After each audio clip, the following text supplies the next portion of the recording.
And we'll start to get this moving. I would like to call this meeting to order for ANC 2C, our monthly meeting for June 14th, 2022. We have two commissioners present for tonight's meeting. Just to remind folks, our commissioner from 2C02 has resigned from her position. So there's just two of us left standing. Commissioner Gigi Nelson is from 2C03. And I'm Michael Schenkel from 2C01. Commissioner, have you been able to review the agenda for this evening? I have, yes. Awesome. And I am trying to navigate two different computers this evening because I'm still at work and I'm having a slight bit of problems here. Tonight's meeting, we are going to go over the May 2022 minutes. In Treasurer's report, we will hear from the mayor's liaison, Ward 2 Councilmember Brooke Pinto, MPD 1 and 2, and we will also hear from the DC Office of Tenants Advocates, who I believe is on here as well. Nicole is on with us this evening. We do have an ABRA license to review tonight, and then we will be talking about 4 signage proposals for new businesses that are in the ANC. Are there any additions or corrections to the agenda? No. I'd like to move that we approve the agenda as submitted. Second. Okay, and all those in favor? 2 of 2 commissioners voting in favor of that. Thank you. Have you had the opportunity to review the May 2022 minutes?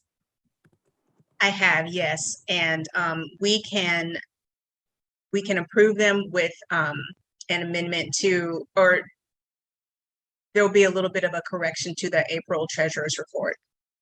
Okay. The April's, so I'm sorry, to the May's Treasurer's report. No, yeah, I said it right the first time, the April Treasurer's report.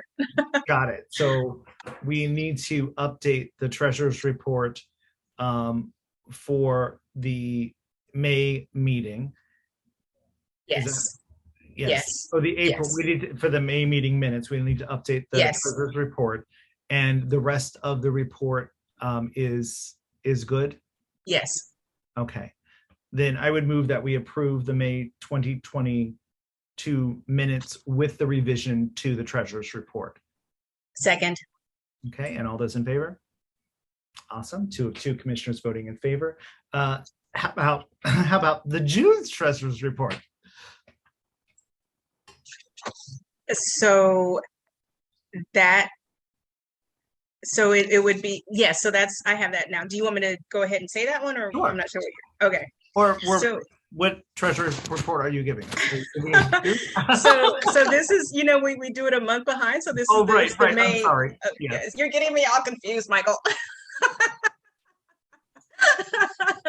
I was like, I have all my stuff, and I'm like, wait a minute, maybe I'm wrong. Okay, so starting with, I'll actually just start with the April, because the ending balance makes more sense when we roll it into May, if that's okay. Please. So for the April Treasurer's report, there were 2 transactions that were $175 each, for a total of $350. Those were the 2 checks written for the February and March minutes, and those had been written in April, so they need to go, in the April report. So that closing balance in April should have been $61,496.54, which left the opening balance for May at $61,496.54. In May, on the 2nd, we did receive our quarterly allotment. We received 3 quarterly allotments. So for a total of $5,423.17. That was the sum total. It was all deposited at once. And so that left our closing balance for May at $66,919.71. All right. Thank you. You're welcome. For that. We appreciate that. No problem. I did just want to add one other thing. It's not necessarily related to the treasurer's report, but you had mentioned about, there being 2 of us now as commissioners. So if anyone's interested, of course, the elections for everything, ANC, mayor's race, and everything else is this year in November. So if you're interested in running, I believe our ANC will have a couple more seats available, and mine will be available too. So if you're interested in being an ANC commissioner, please go to the website for the Office of ANC and look at the requirements for becoming a commissioner. That's it. Thank you so much, Gigi. Appreciate that. We'll move into community announcements. Are there any individuals that are on the phone with us this evening who are running for office at this time? I know a couple people had emailed asking to join us. I do not see any. Okay. So Julius Terry from the Ward 2's Ward 2 Mayor's Liaison. Woo! Good afternoon, everyone. Hello. Not going to hold you up too long. I just have 2 announcements to put on your radar for this upcoming weekend. The Stead Park Recreation groundbreaking ceremony is going to happen on Saturday, June 18th, and that's located at 1625 P Street Northwest at 12 p.m. Plus, also coming up this weekend from Friday, June 17th to Sunday, June 19th is the Something in the Water tour, which is going to be down on the National Mall. So you can definitely expect a lot of tourists, a lot of traffic. There is one other issue that we have been discussing, dealing with a couple of restaurants down. I don't have the address right in front of me. I was just looking at it. But anyway, for those that were interested and have been emailing me about it, I'm putting together a team meeting because the different agencies have been bouncing me around. Nobody's going to take leadership or ownership on who's going to do the enforcement or who's supposed to do the enforcement. So I'm going to have a core team meeting with all the different agencies with the representative on site so we can go ahead and get to the bottom of it. Other than that, thank you for having me. Thank you so much for being here and for coordinating that multi-agency response, because I know that's very challenging to do. So thank you for taking that on.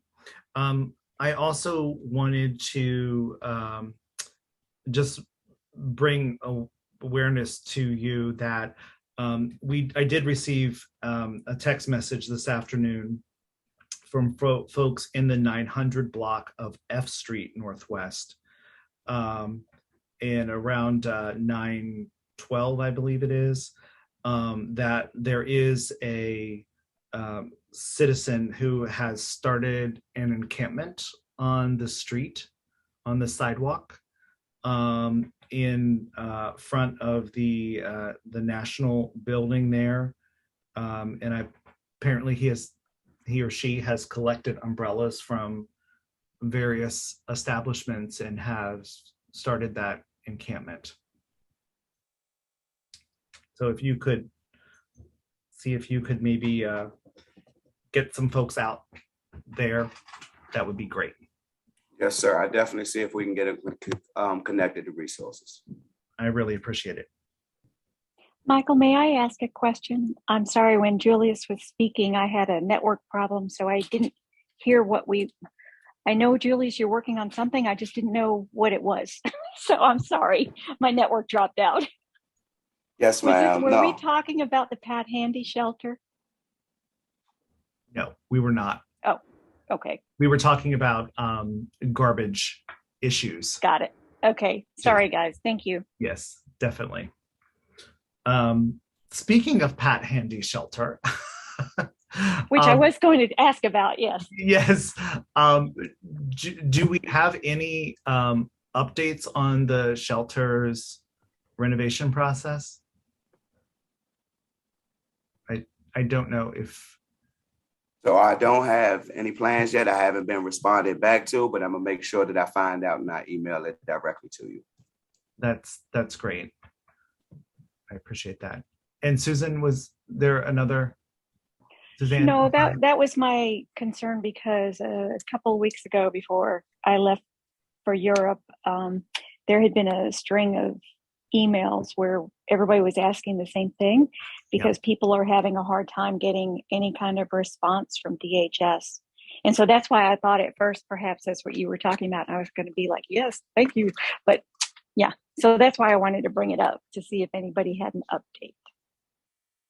Yes, ma'am. Apologies. I'm another person on that thread that they're not responding to. So at least multi-agencies are all interacting, trying to get the same issue resolved.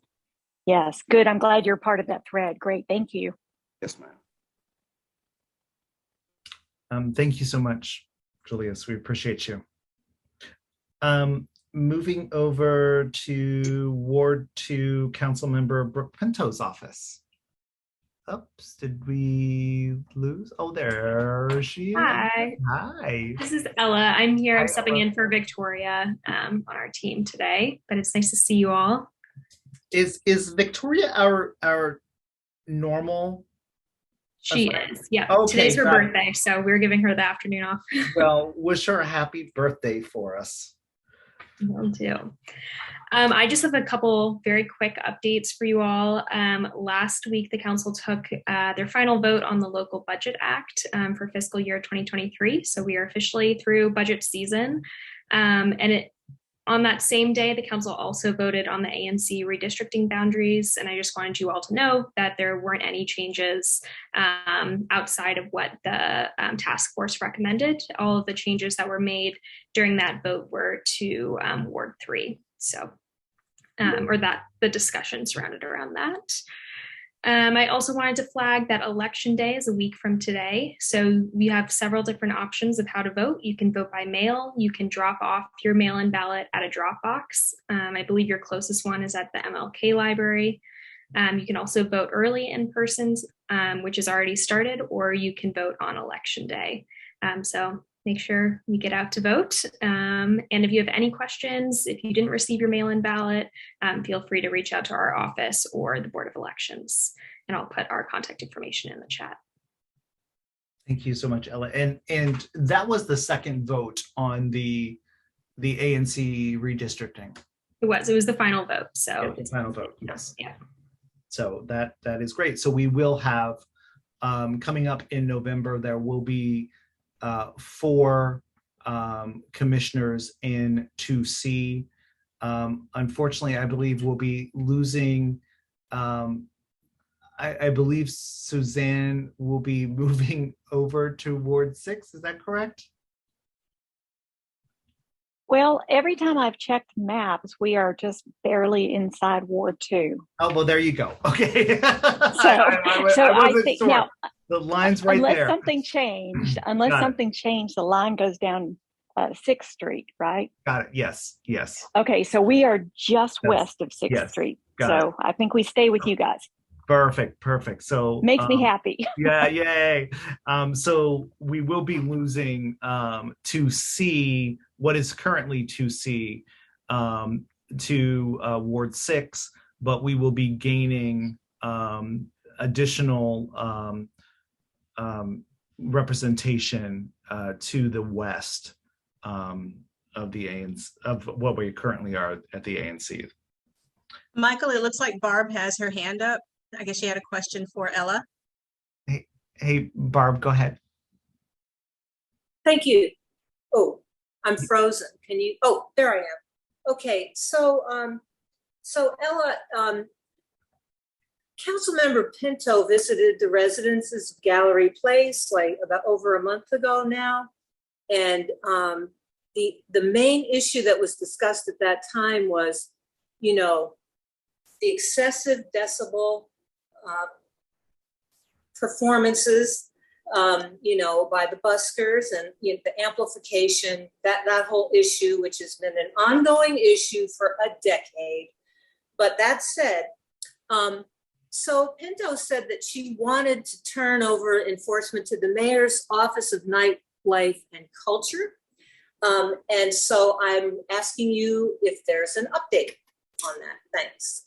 Yeah, so there are two pending bills before the council right now. There's one on amplified noise, which the chairman introduced, and there's also the harmonious living legislation, which Councilmember Nadeau introduced, and both aim to address you know, excessive levels of sound, both in the downtown area, but also in kind of more traditional neighborhoods. And so those two bills both need a hearing still, and Councilmember Pinto co-introduced both bills and has been asking the chairman to schedule a hearing for both bills at the same time, hopefully this fall.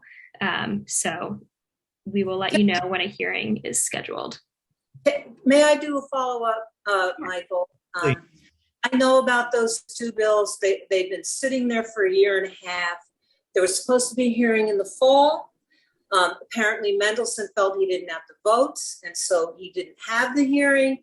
This just goes on and on and on and on. This is like one of these issues, like, let's pretend to appease the people and just keep bringing up these two bills. And the bill that Pinto signed on to increases the decibel level from where it is now. So this is not what yes, it does. Honest to God, she wants it to be 90 decibels. So that's measured when it's measured at the source versus when it's measured from inside a building, which is what it currently is.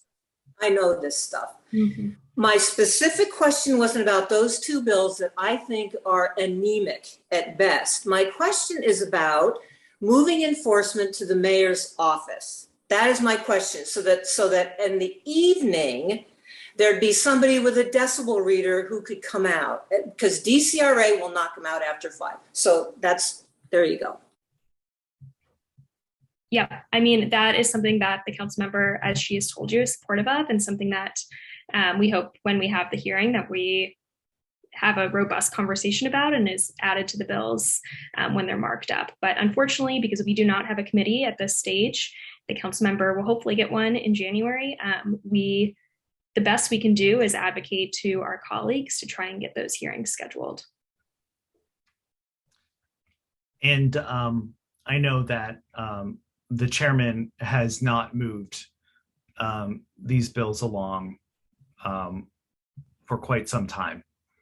And it is very frustrating, I think, for residents that there is not a mitigation that can happen for them. And it's very similar to a Pat Handy shelter situation, that it just perpetually goes on and on and on and falls on basically deaf ears because there's no movement and there's no accountability in the process.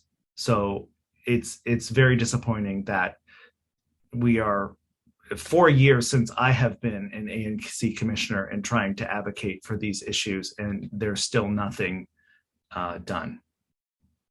Yeah, I know it's really frustrating. I will say, from our constituent services team, we hear from you all and people from all over our ward literally every day about this. I'm sure MPD hears about this all the time too.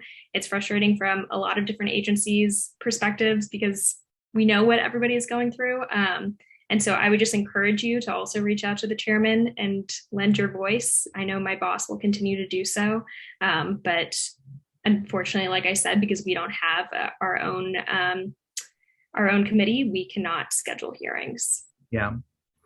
And it's also, I'll just put out, Ella, that I can make sure that I tell council member Pinto about this, but we just had an ANC, an ABRA liquor license hearing, in which basically the person that we were protesting basically said, there is no rules for people living downtown. We can play music as loud as we want any time of the day. And what are they going to do? No one enforces it. So that's kind of what we're up against downtown. And if we are hoping to revitalize downtown and bring the downtown Penn Quarter, Chinatown area back, we're going to need to have a lot of these social issues addressed. And it's going to be some hard conversations that people are going to have because our legislatures are dodging these questions, these bills, because of election concerns, because this has become a racial issue when it did not need to become that. This is not a racial issue in downtown. It has never been, and no one wants to touch it because it's such a hotbed. So it's extremely, extremely disappointing that nothing is being done again for these residents.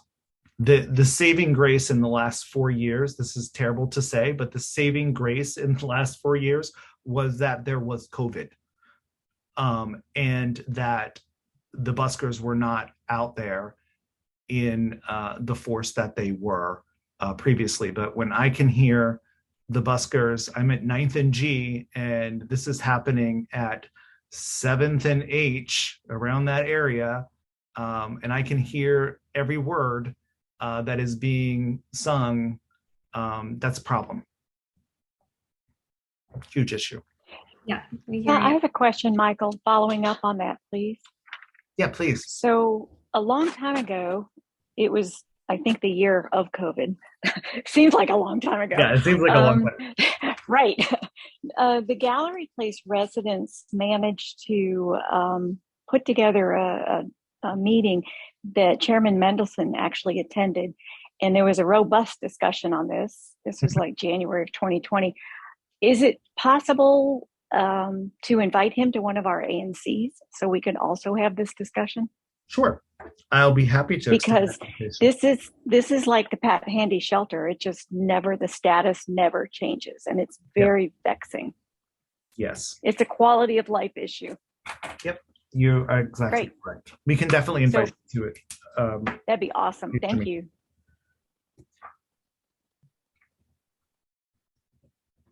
Okay, awesome. Thank you so much, Ella. We appreciate you. Thank you. MPD 1 and 2, we have been busy the last month. Which one wants to go first here? I'll go first, Hamlin, if that's okay. Just because I want to introduce myself. I'm Roth. I know you guys were probably maybe expecting Captain Durow. Yep. He has been reassigned, and I was promoted on Friday and reassigned to the 1st District. So I just want to introduce myself. Yesterday was my very first day here. I spent the majority of my career in wards 7 and 8, so east of the river. So being here in the 1st District is a pretty new experience to me.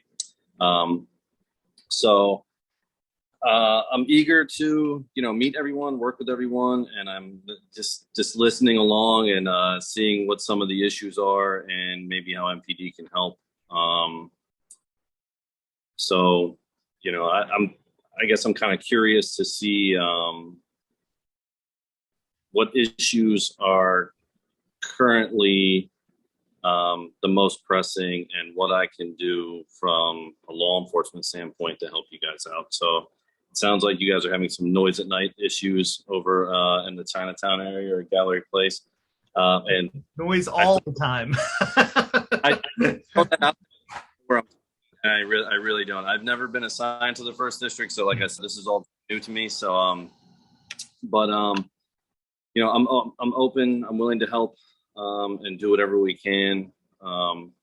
So and I'm pretty accessible. I have been assigned to the midnight shift. So, and I do monitor my email pretty much 24 hours a day. So that's probably the easiest way to get a hold of me.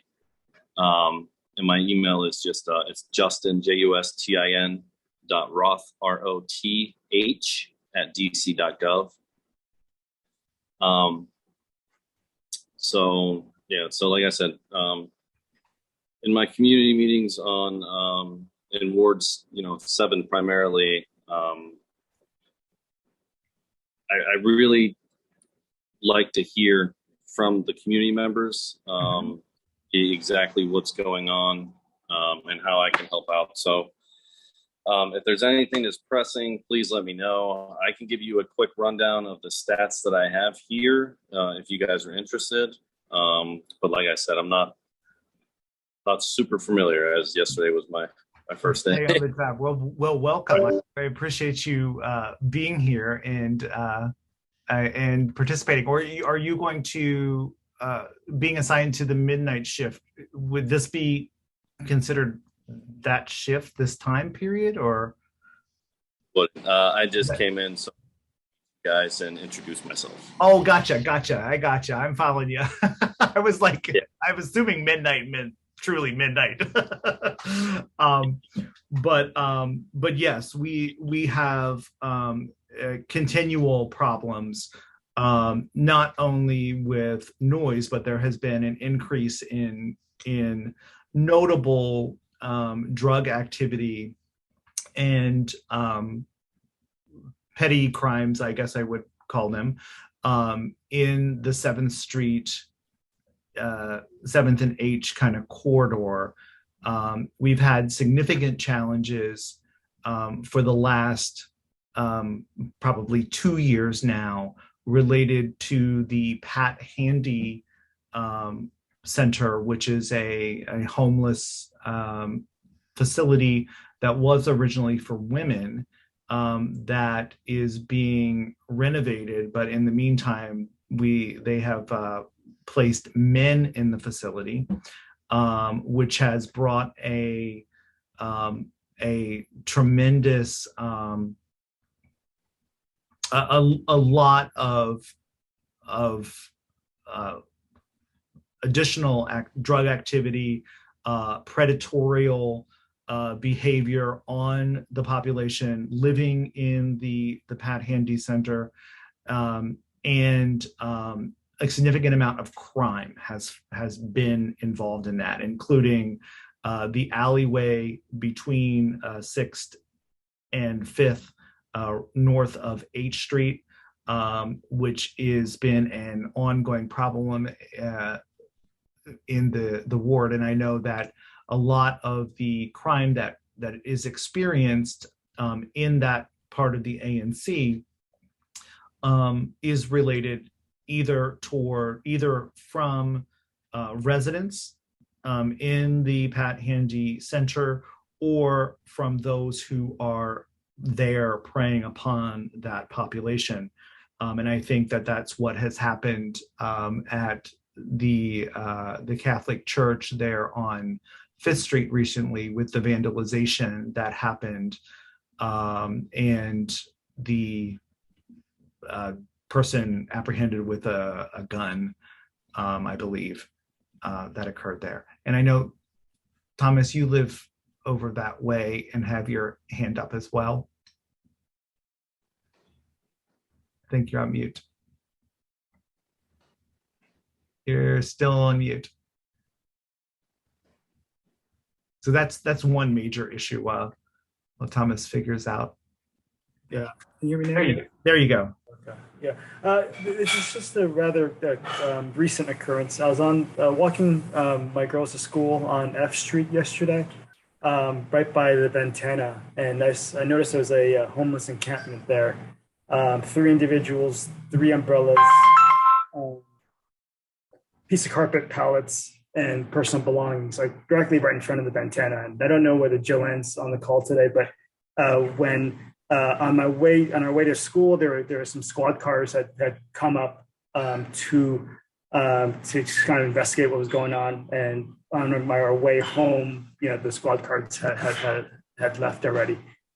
So this is directly right in front of a residential building, next to the Briggs Hotel, next to Pie, the pizza restaurant, and across the street from the Smith. So is there something that the police can do to, restrict public camping on sidewalks? Is that something? Is that police power that the police can activate or utilize? I think generally we go through the mayor's office for that kind of stuff. But I'll get with our outreach team and see what we can do to try to get from there. Do you know what's the you said on F Street? Do you know the 100 block? See, I can give you 900 block. It's the 900 block. It's in front of 912. 912.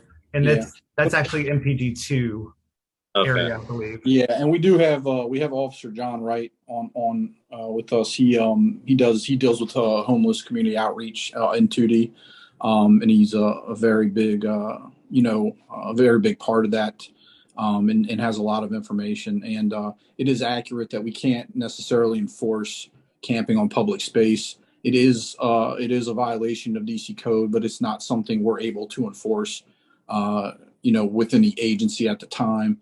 And they are enforcing it in certain areas, but it's just a slow going process, because within those communities, there are some bad people, but there are unfortunately a lot of good people that are in bad situations. So it's hard to kind of sift through all that and make sure that we're taking care of the people that need it and taking appropriate action against other people who may be doing things that aren't necessarily favorable for the community. And I think that's something that, it's something that goes on in 1D and 2D. Captain Roth, as you get to, get more of these meetings and get to know the PSA, you'll see like we have a lot of the same issues. And 912F is just across the street from 9th Street on F, which borders 1D. So it's, a half a block away from 1D. So I'm sure if you go a block the other way, you'll have some issues, in the 1D area as well. So, and for our crime, we are up in property crime.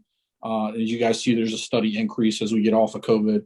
We are up 102 property crimes over the last 60 days, which is up from 82 the previous year, the same time frame. So we are going up in property crime. Our violent crime is not, it's not really an issue per se.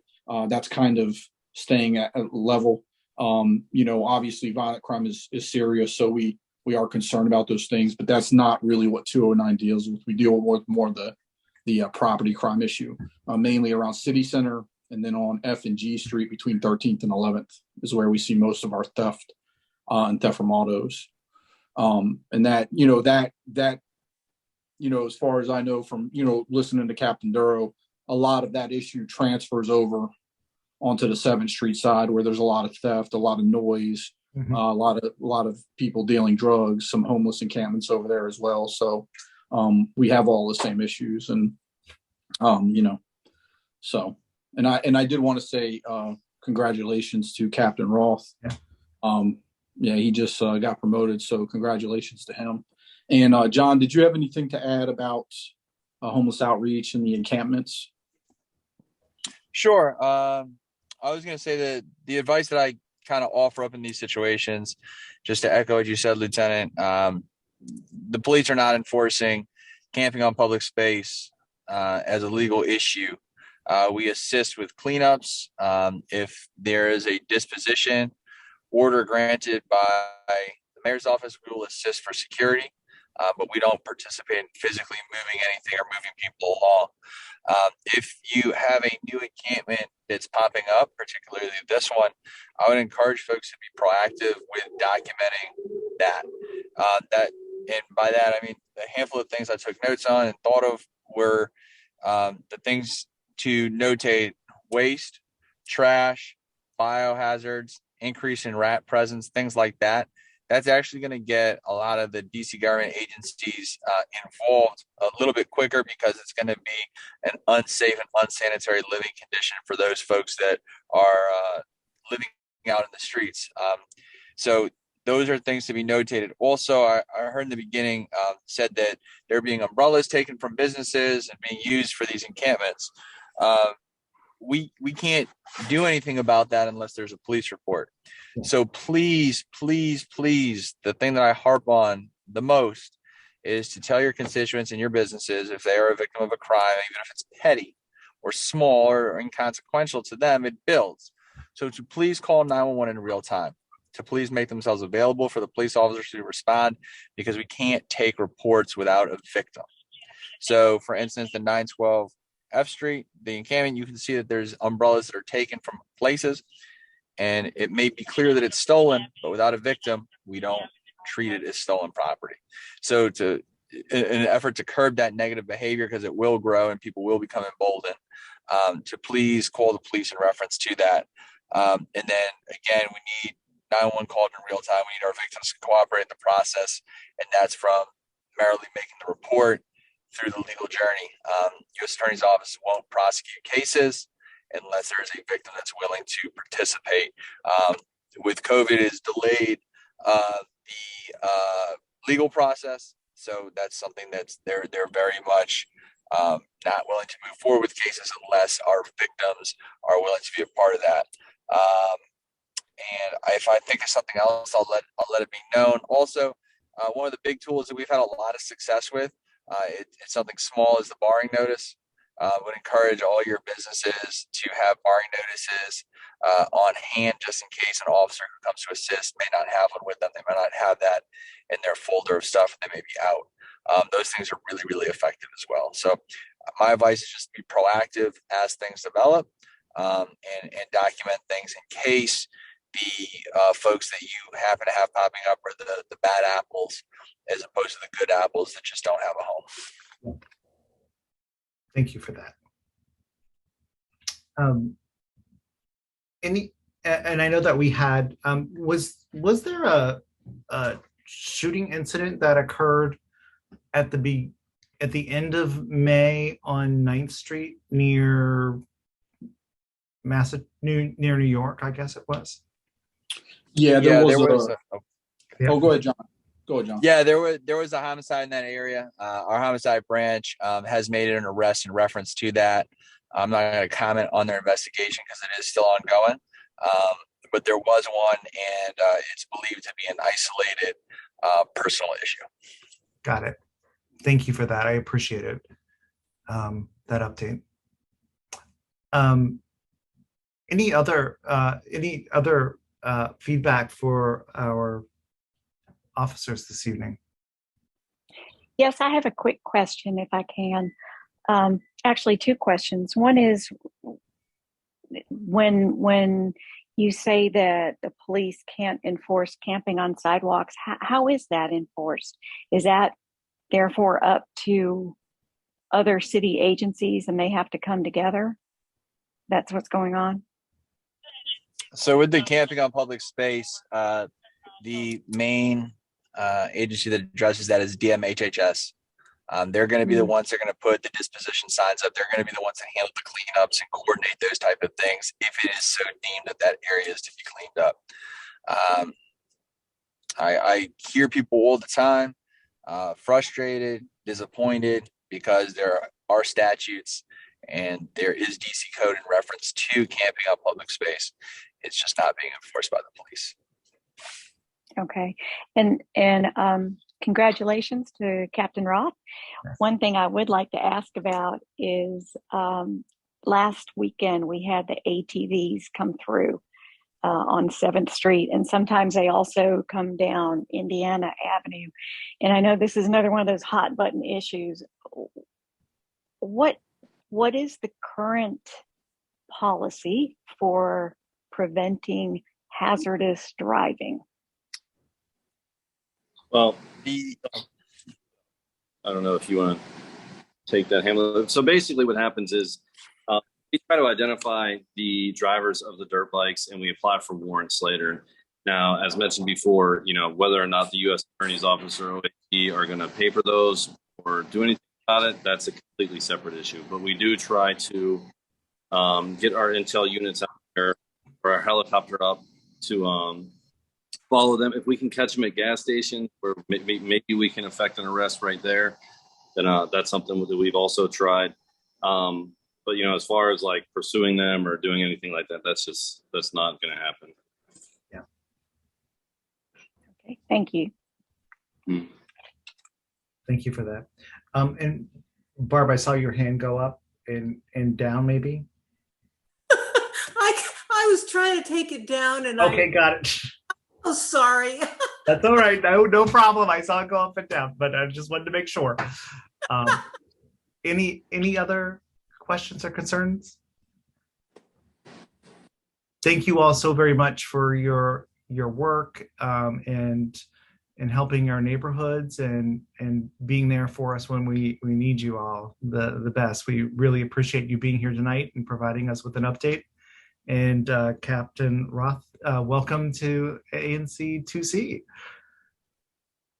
Thank you. I appreciate it. If you guys have any issues, no matter how minor, just shoot me an email and I'll try to get on it and I'll do my best to try to resolve it. Oh, we will be. You gave your email. No, kidding. We're on it. Thank you so much. Appreciate you. Thanks, guys. Have a good night. I would like to now move over to Nicole from the office of, Alice is also on, Alex McFarland, and Nicole from the office of Tenant Advocacy. Hi. Hello, how are you? Very well. How are you? I'm good. Thank you for having us. As you said, I am Alice McFarland. My colleague Nicole McEntee is also here with us. Thank you for sharing the space. I am from the Office of the Tenant Advocate. I'm going to share with you a brief PowerPoint. So let's get started. Have you allowed me to share my screen? You should be able to share. Okay. Awesome. It's not letting you? Yes, there we go. Okay, got it. Okay. Thank you. So we are the Office of the Tenant Advocate. I'm here to share with you all introduce and reintroduce the Office of the Tenant Advocate and how OTA can work for you. So let me just share a little bit about OTA and who we are. So OTA was created originally as a part of the Department of Consumer and Regulatory Affairs. In 2007, we became our own agency. Since its inception, we have been under the direction and leadership of Chief Tenant Advocate Johanna Shreve. The mission of OTA is to advise, educate, advocate, and assist our tenants of the District of Columbia. How we do that is we have 4 different departments or branches. We have the legal branch, education outreach, policy advocacy, and emergency housing. The purpose of the legal branch is to provide technical advice and legal services to district tenants regarding disputes they may have with landlords. So when a tenant contacts OTA's tenant hotline at 202-719-6560, they are either assigned a case management specialist or an attorney advisor, depending on the order was received, the nature of the case, and availability. Education and outreach, which is the team that I'm a part of. Our primary purpose is to educate and inform the tenant community about tenants' rights, responsibilities, and rental matters. So how that's done is we ask to be invited to ANC meetings such as this, community events, community organizations, so we can share our webinars, our trainings regarding renters' rights, Lease 101, tenant associations, TOPA, which is Tenant Opportunity to Purchase Act, and evictions. We also have reference materials located on our website and on YouTube regarding different things such as Tenant Bill of Rights, housing regulations and forms, and eviction lists. In the case of a natural disaster, emergency housing offers assistance such as fire or flood. In the case of there's a government closure, for example, if DCRA comes and deems a unit or a space inhabitable, then we will offer temporary hotel accommodations, financial assistance, storage.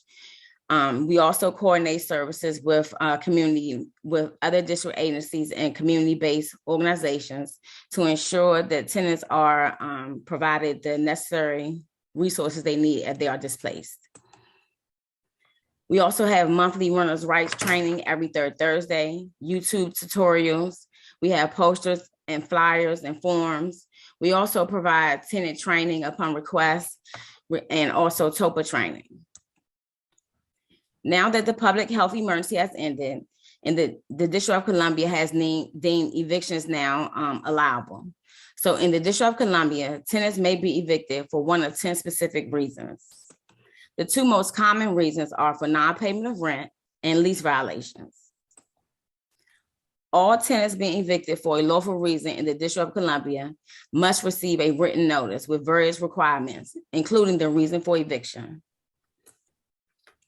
A tenant who has been lawfully evicted in the District of Columbia has the right to receive a written notice from the landlord describing the reason for eviction, a notice of the landlord's intent to file in court, unless the action is for a lease violation. If it is for a lease violation, tenants have the opportunity to cure or correct a lease violation. So what that means is, for example, if the lease states that you can't have pets and the tenant has a pet, then you have the opportunity to correct it. Tenants also have the opportunity to challenge the landlord's claim in court. And if the eviction is for non-payment of rent, tenants have the ability to pay the full amount of rent to avoid evictions. In order to evict a tenant in the District of Columbia, landlords must go through the district process. If the landlord prevails and wins possession in an eviction case, they are issued a writ of restitution, which is a legal order that permits the landlord to retake possession of the rental unit back from the tenant. In the District of Columbia, all lawful evictions must be scheduled and conducted in the presence of the U.S. Marshal.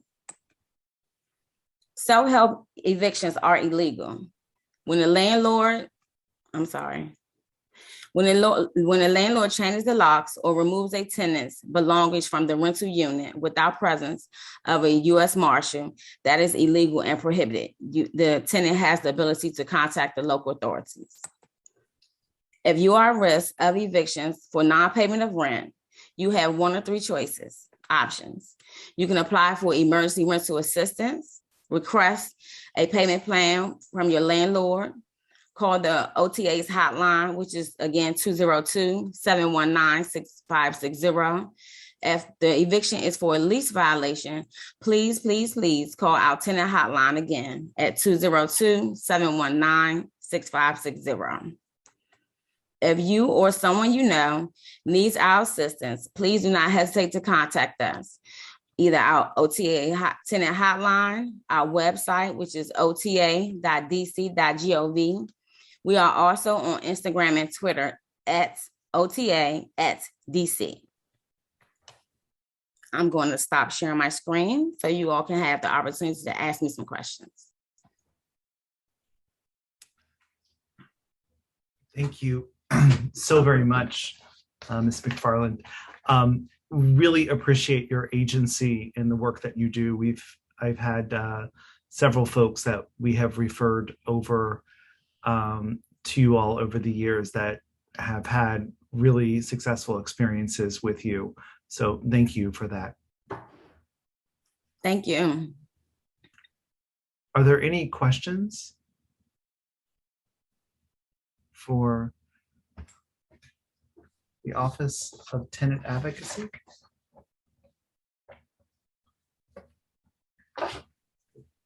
Thank you so much. You're welcome. Again, thank you for sharing space with us. Most definitely. Are you going to be at the Chinatown Festival this weekend? We can't make it to that one, but we were at the El Salvador Festival this previous Sunday, right? Yeah, on Sunday. So we made it to that one, but not this one. But we'll try to make all the upcoming things as well. Awesome. Well, I know that I met your agency there my first year as a commissioner at the park there in Chinatown. So thank you. Thank you. And Thank you. just so you know, I dropped a couple of links in the chat for our YouTube tutorial videos and our upcoming renters' rights training on Thursday. Terrific. Thank you so much. Thank you again. Definitely appreciate that. All right. We will now move forward to an ABRA application, and I saw Matt was on with us this evening. This is for Yoso Hospitality LLC, Love Mikato, a new retailer's Class C restaurant with a stipulated license at 200 Massachusetts Northwest. And Matt, are you there?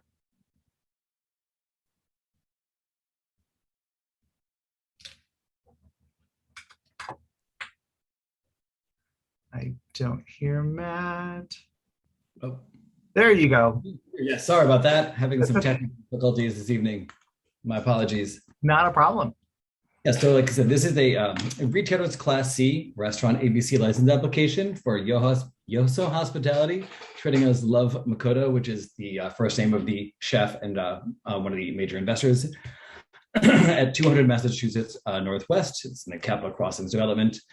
The hours we're seeking for the interior premises for just operations and for sales of alcoholic beverages are 8 a.m. to 2 a.m. and 8 a.m. to 3 a.m. on the weekends. There is a summer garden endorsement for the outside, and we're looking for hours of operation for the summer garden endorsement from 8 a.m. to 1 a.m. Excuse me, and there'll be a seating capacity of 150 in the summer garden. It's the sort of interior courtyard space and some space along the sort of, I guess, the borders the highway there.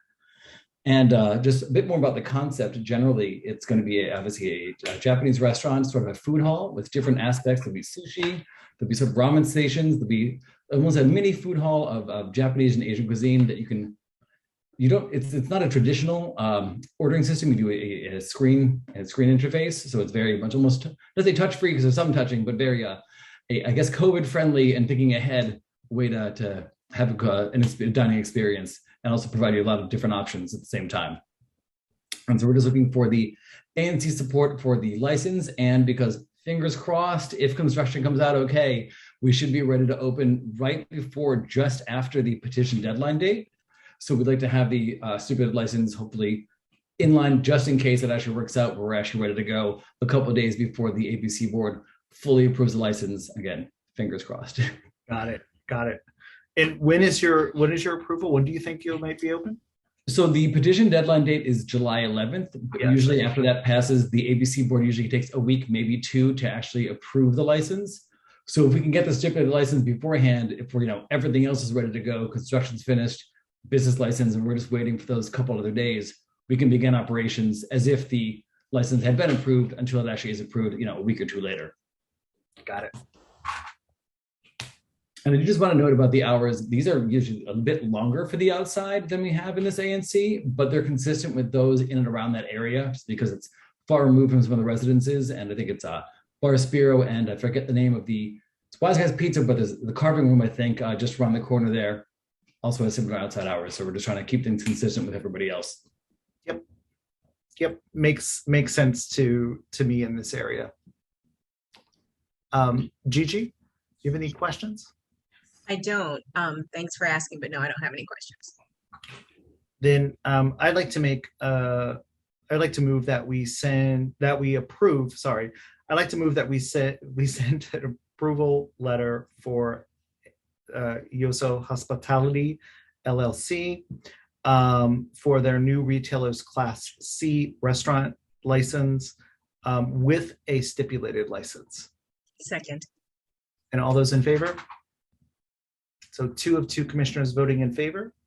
So we will get that off to you hopefully this week. Fantastic. Thanks so much. Awesome. Thanks so much, Matt. We really appreciate it. Great seeing you. Absolutely. You guys as well. I'd like to move forward with Do we not have the Smith? oh, the Smith. I'm so sorry. Thank you for pointing that out. I skipped over it. My bad. I did. We did at our last ANC meeting. I just wanted to bring this back to the ANC, into the community.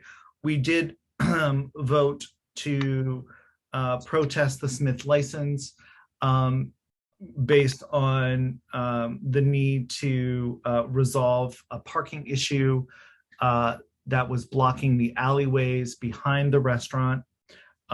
We shortly after the ANC meeting, I met with the owners of that establishment, and the issue is resolved without further incident. So I do appreciate the Smith and their leadership for moving forward and addressing that issue without the need to enter into a settlement agreement. Any questions or comments? Awesome. Terrific. So we will now move on to planning, zoning, environment, and historic preservation. Is Charlene Tan with us this evening? I don't believe so. This is for, I believe it's pronounced Wasai? I think so. Okay, I think so too. This is these are going to be for all of these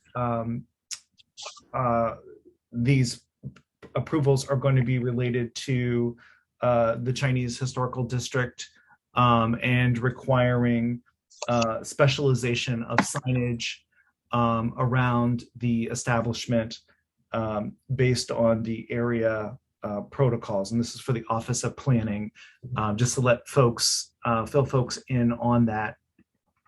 We actually, I wanted to bring this back to you.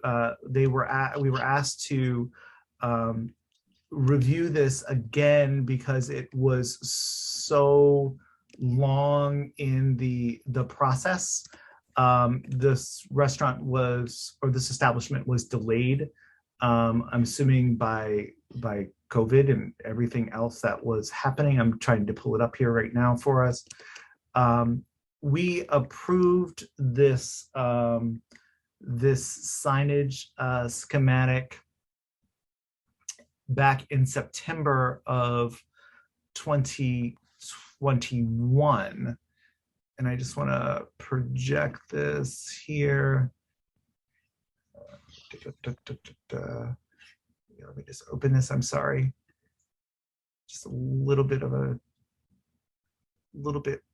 challenged this evening in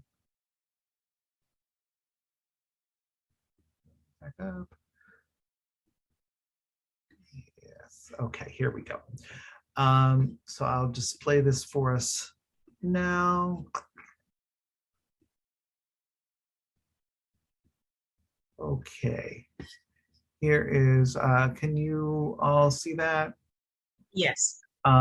This is a new restaurant location at 716 7th Street Northwest in DC.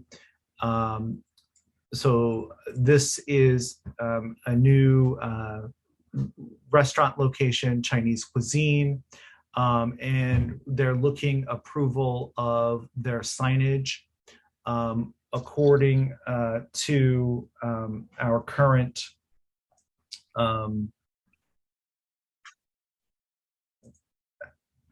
sorry, let me just open this other one up. The Chinatown Review Committee, sorry. This particular design was approved.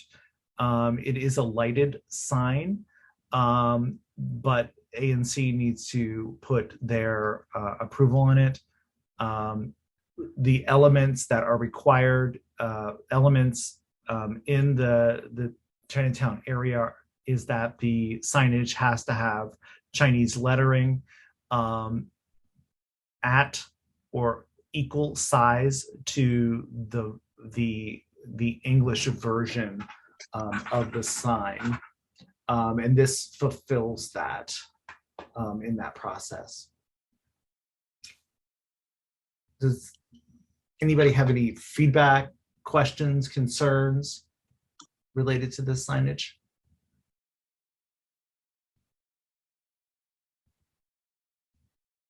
And there also will have they will also have a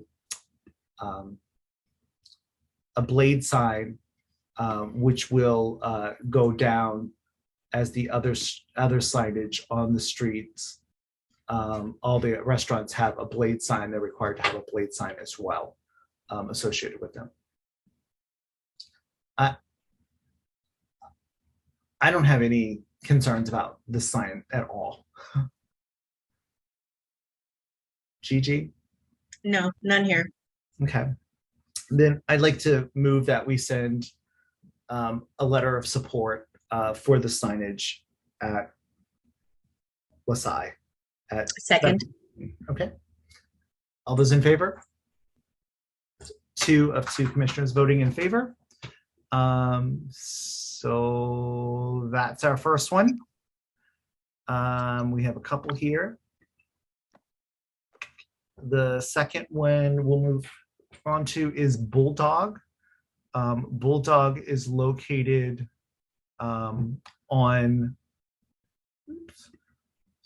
Bulldog is located on H Street in the former Matchbox location. Is anybody here from Bulldog or no?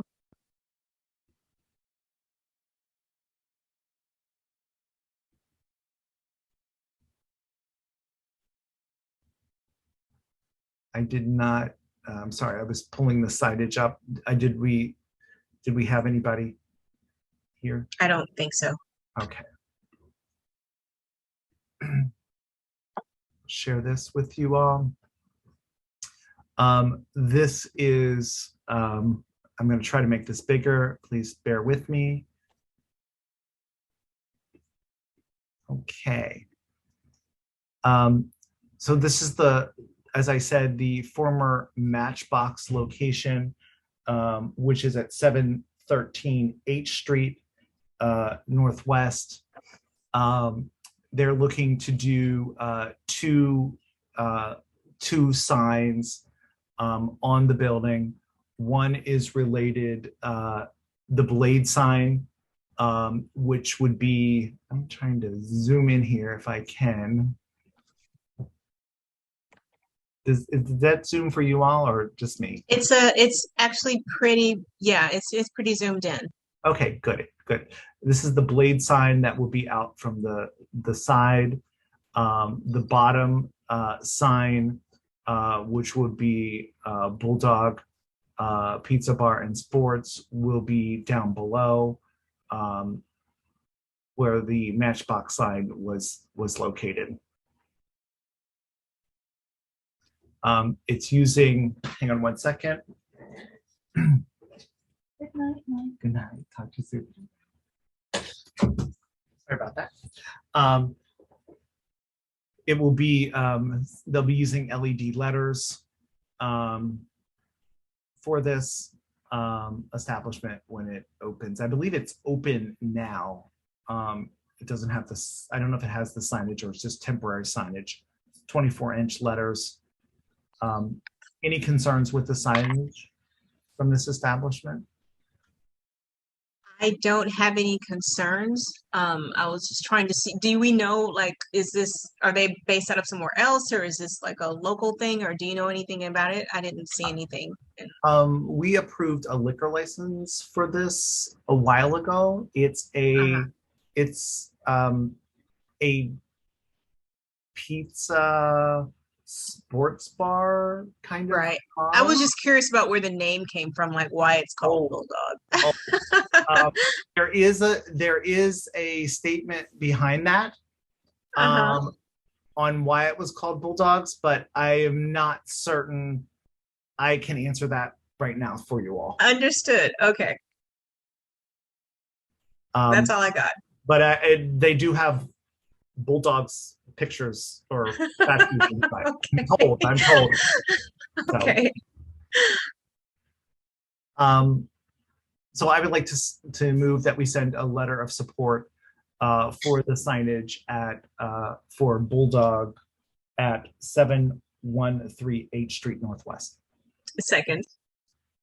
Okay, and all those in favor? All right. You're just cooking with gas here. Okay. Our next application is Dos Trails Taqueria. Dos Toros Taqueria. Yeah. Thank you. Look at you. I love that. As you know, I can barely. This was also approved, was given recommended approval by the Chinatown Review Committee, pending our pull up the best description here.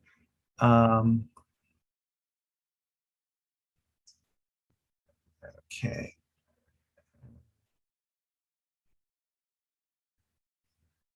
Okay, here we go.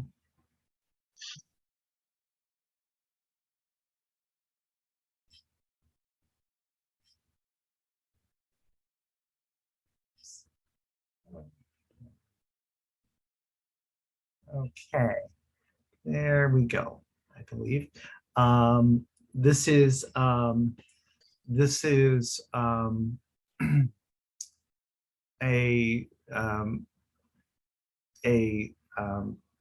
Spanish style, Mexican style restaurant that will be serving mission style burritos.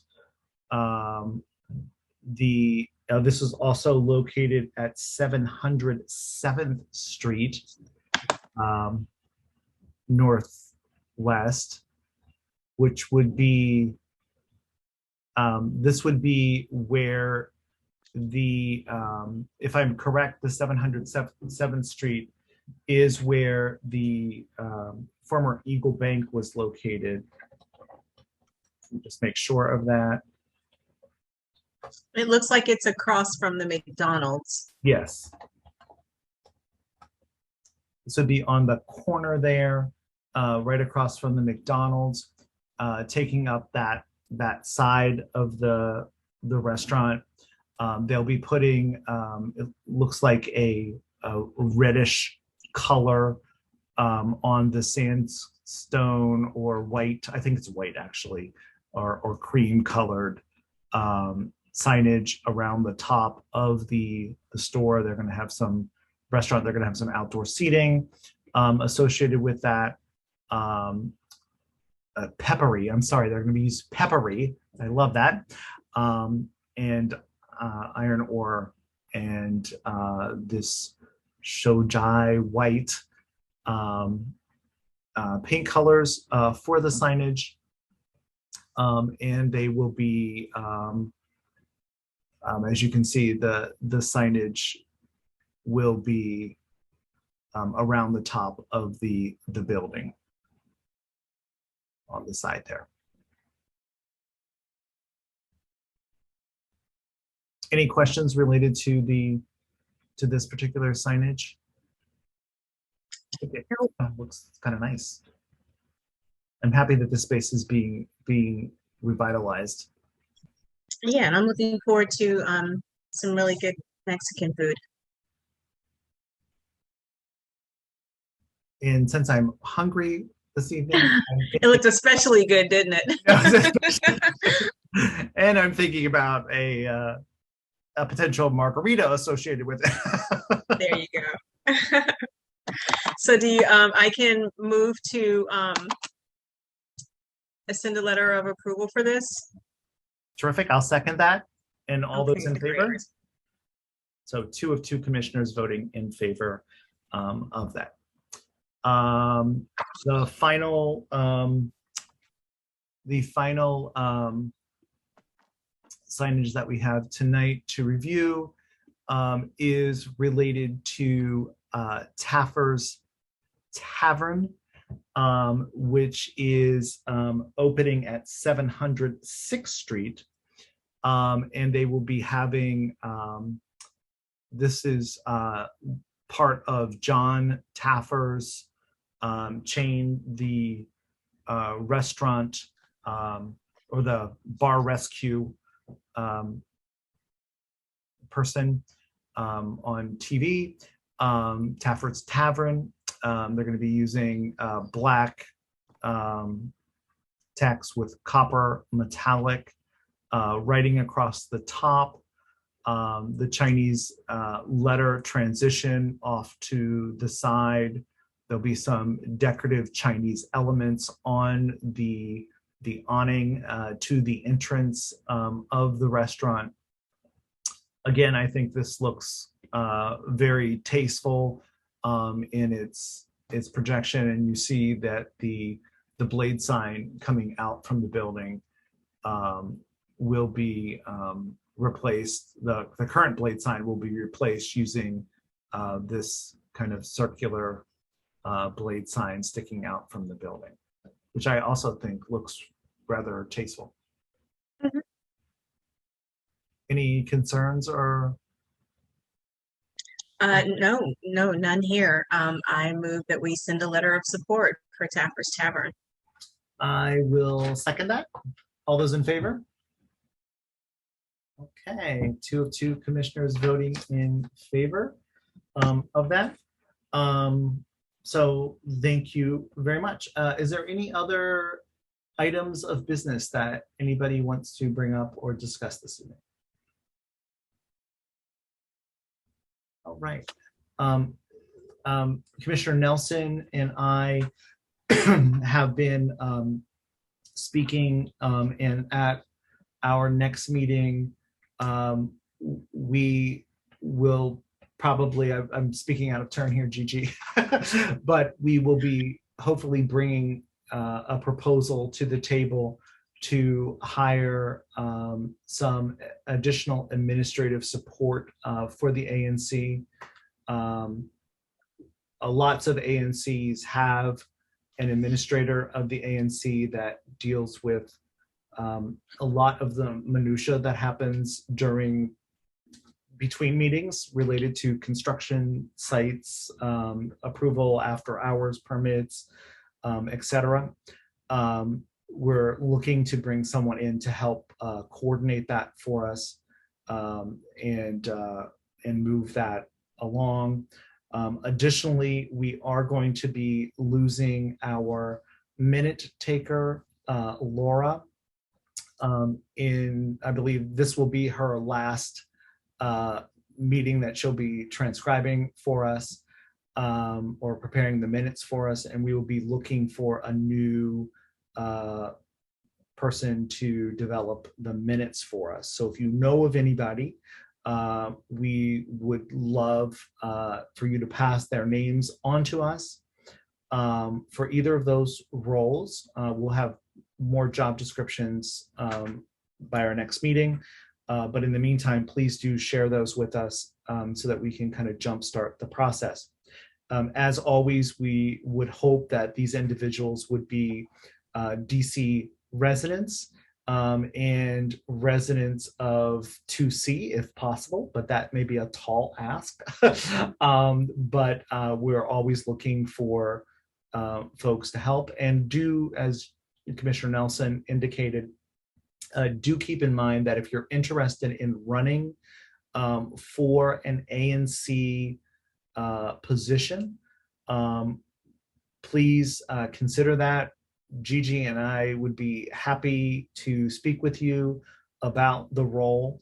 I know that Commissioner Nelson has indicated that she will not be seeking re-election coming up. I hope I'm not speaking out of turn there, Gigi, and we would like to have all 4 seats filled in ANC 2C. Definitely. Okay. If there's no other items of business, I would like to move that we adjourn the meeting. Second. And all those in favor? So 2 of 2 commissioners voting in favor. Thank you all so very much. Just remember that July is our will be our last meeting for the summer, and we will reconvene in July, and then we'll reconvene in September when we come back. Okay. Michael, if you could just stay on for just a minute. Sure thing. Absolutely. Oops, I'll stop sharing my screen. Thank you all so very much. All right. Have a good night, everybody. Have a good evening. Thanks, guys. Good night. Thank Bye. you. Good night.